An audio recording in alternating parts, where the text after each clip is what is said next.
Are you serious? Are you serious? Today, John F. Kerry, the Secretary of State of the United States of America, leaves Kiev, Ukraine, and arrived in Paris. I think he got there last night. He will be meeting with the counterpart of the Russians, their Secretary of State, and they will be discussing this European issue. I mean, they're definitely going to be talking about Ukraine. And how can there be a way to resolve this situation there with the invasion of Russia of Ukraine and Ukraine's people ousting their president, who was a puppet for Vladimir Putin of Russia? And now there's a lot of name calling and finger pointing and eye poking and hair pulling going on between America, Russia, and the European Union. That is really getting a little bit nasty. So we're going to watch and see what happens. But here's what you do need to know. Yesterday, Russia decided to test an ICBM ballistic missile, an intercontinental ballistic missile. What? I mean, this thing's a supersonic, super high-powered precision rocket. Not no Scud missile like North Korea's been shooting off into the water. I mean, this thing is they can, from 1,000 miles, it can fire this thing through your living room window. All right? Now, according to reports, Reuters is saying that Russia said it has successfully test-fired this intercontinental ballistic missile yesterday on March the 4th, 2014, with tensions running high over its military intervention in the Ukraine and, of course, Crimea. U.S. officials say the United States had received proper notification from Russia ahead of the test, and that the initial notification predated the crisis in Crimea. So the Russian Defense Ministry could not be reached for comment. But the Strategic Rocket Forces launched an RS-12M Topol missile from the southern region of Russia. It had a dummy warhead, so don't panic. It hit its target at a provided ground in Kazakhstan. Defense Ministry spokesman Igor Yurgorov told state-run news agencies. The launch site that took place was about 280 miles east of the Ukrainian border. Okay?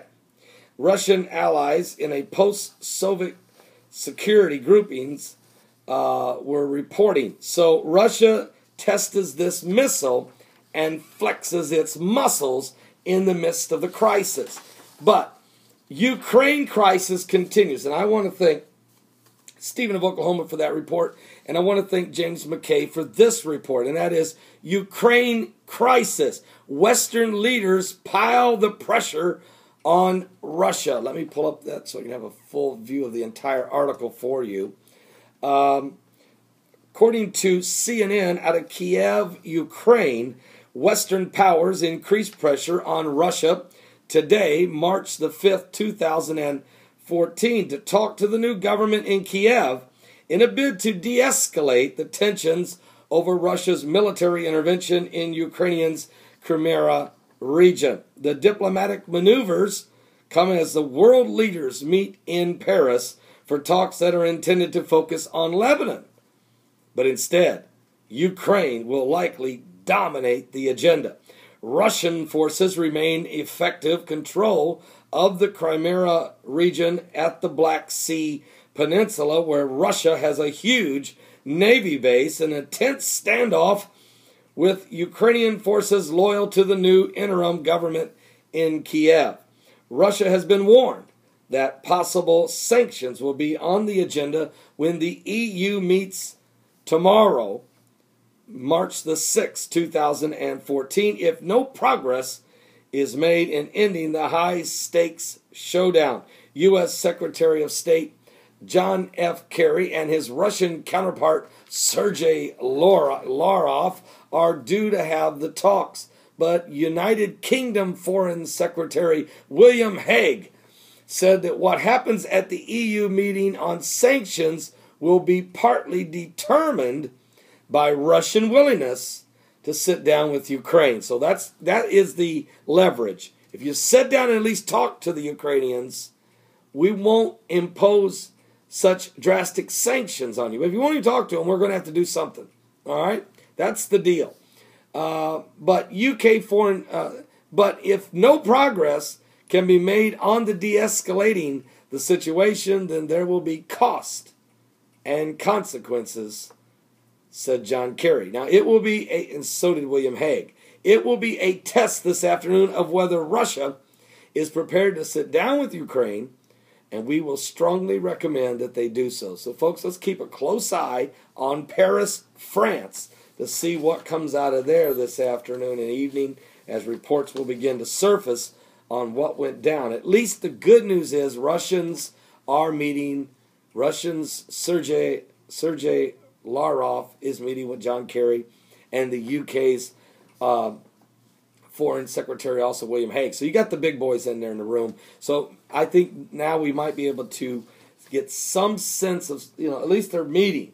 Okay, that is a good sign.